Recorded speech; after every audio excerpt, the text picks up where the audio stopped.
The year is 1588. The English Channel is a chaotic tapestry of whitecaps and grey mist. On the horizon, the Spanish Armada, the great and most fortunate navy, appears. It is a terrifying sight, 130 galleons, galleasses, and urcas arranged in a 7-mile-wide crescent. This is the peak of the Habsburg Empire's power, carrying 2,400 pieces of heavy artillery and 30,000 souls. It is a floating fortress of oak, iron, and religious fervor, built to restore the true faith to England. Opposing them is a single Arleigh Burke-class Flight 3 guided missile destroyer DDG. It is a jagged, slate-gray splinter of carbon steel, titanium, and radar-absorbent material. It has no sails, no visible oars, and no decorative gold leaf. It is a technological singularity, a vessel designed for 21st century saturation attacks and stealth. To the Spanish, it is a leviathan of the apocalypse, a ship that defies the winds of God. This is not a battle. It is a collision between the age of discovery and the age of information. The Aegis weapon system, the heart of the destroyer, is the ISP Y6B1 active electronically scanned array AESA radar. Unlike the rotating lanterns or telescopes of the 16th century, this system uses thousands of individual transmit-receive modules to scan the entire horizon in microseconds. The brain, the Aegis Baseline 10 combat system.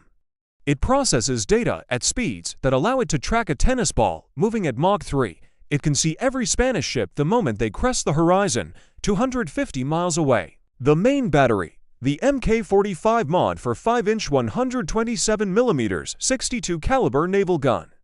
It fires HVP hypervelocity projectiles at Mach 3. These rounds are GPS-guided and can penetrate 3 feet of solid oak like it is wet paper. The Vertical Launch System, VLS, 96 cells of the Mk41 VLS. These carry LRASM long-range anti-ship missiles with stealth profiles and BGM-109 Tomahawk cruise missiles. Each missile has more destructive power than the entire broadside of 50 Spanish galleons combined. Propulsion, for General Electric LM to 500 gas turbines derived from jet engines producing 100,000 shaft horsepower. The ship can sustain 31 knots 35 miles per hour against the heaviest gale, a speed the Spanish can only achieve in a hurricane. The Armada is the pinnacle of maritime mass. The flagship San Martin is a 1,000-ton behemoth with 48 heavy bronze cannons. Their strategy is kinetic decapitation through grappling and boarding.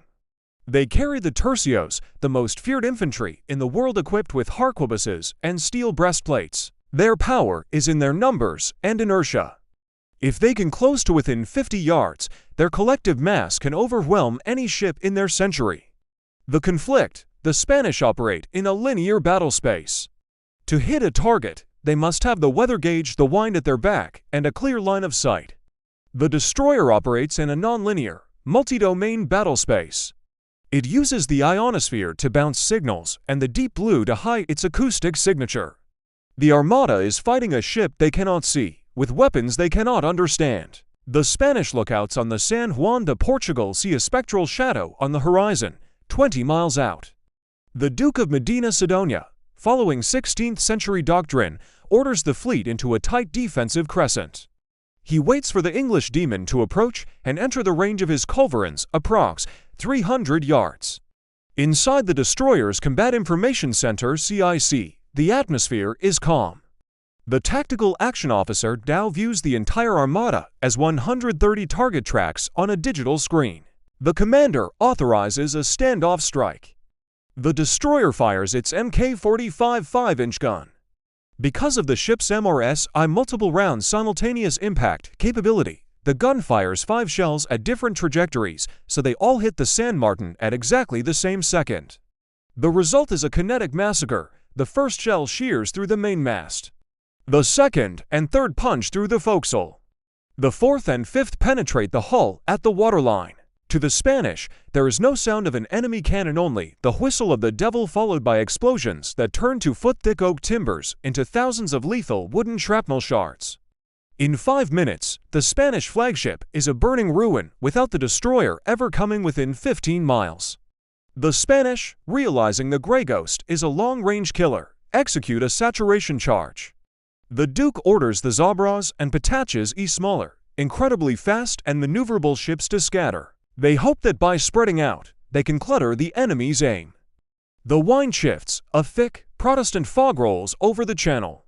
The Spanish crews believe the fog is a gift from God. They use the silence of the mist to drift toward the destroyer's last known position, preparing fireships vessels packed with gunpowder and tar to be sent as drifting bombs. The false hope sets in. The destroyer stops firing its main gun.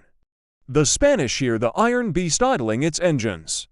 They are now only 1,000 yards away. They believe the machine has jammed or the spirits inside it have grown tired. The Spanish sailors prepare their grappling hooks, whispering prayers of victory. Stage 5. The climax, the unleashed wrath. The destroyer's captain watches the thermal feed. The fog is irrelevant. The NASP-Y6 radar and FLIR forward-looking infrared cameras see the heat of the Spanish sailors' bodies through the wooden hulls. The captain authorizes autonomous close-in defense. The destroyer's Mk-15 Phalanx CIWS close-in weapon system, nicknamed R2D2 with a Gatling gun, slews 180 degrees. It detects the fireships. Its 20mm M61 Vulcan cannon fires at 4,500 rounds per minute. To the Spanish, it sounds like the world is being torn in half. The fireships are disintegrated into splinters before they get within 500 yards. Then, the destroyer activates its electronic warfare suite and ASLQ-32. It blasts high-frequency pulses that interfere with the physics of the Spanish environment, causing the metal components of the Spanish armor to hum with static electricity, inducing mass panic.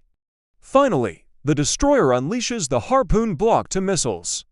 These sea skimmers fly at 500 miles per hour, just 5 feet above the water. They don't just hit the ships. They utilize a programmed waypoint attack to strike the galleons from the rear, where the rudders are located. The Armada is physically dismantled. The destroyer then accelerates to 30 knots, circling the remaining fleet. Modern destroyer, 0 dead, 1 minor collision, a Spanish mast hit the deck railing, closing parenthesis, analysis : the destroyer won because of the asymmetry of physics. In 1588, information moved at the speed of a flag signal or a shouting man. In 2024, information moves at the speed of light. The destroyer's OODA loop observe, orient, decide, act was completed in milliseconds, while the Spanish needed minutes to even relay a command. The science of the win. The victory was driven by hydrostatic shock. A 16th-century cannonball is a blunt force instrument. A modern 127mm shell is a chemical energy delivery system. When the shell hits the water inside the Spanish hull, it creates a pressure spike that shatters the wooden joints of the ship far beyond the point of impact. The limit. The only thing that could make the destroyer lose is logistics vs exhaustion. The ship has 96 missile cells. If there were 500 Spanish ships, the destroyer would eventually run out of high-precision lethality. However, even empty, the destroyer's surface search radar and speed allow it to stay indefinitely out of range. It could simply wait for the Spanish to run out of food and water, or use its bow to ram the galleons one by one. The machine is a permanent strategic overmatch. If we gave the Spanish Armada modern GPS and suicide drones, but kept the ships made of wood, could they swarm the destroyer? Or is the Aegis shield truly impenetrable? Tell me your naval tactics in the comments below. Next episode, one modern sniper with a Barrett. 50 cal versus the entire 10,000 immortals of the Persian Empire. Can the hand of God stop an army from a mile away? Would you like me to script the modern sniper versus Persian immortal scenario next?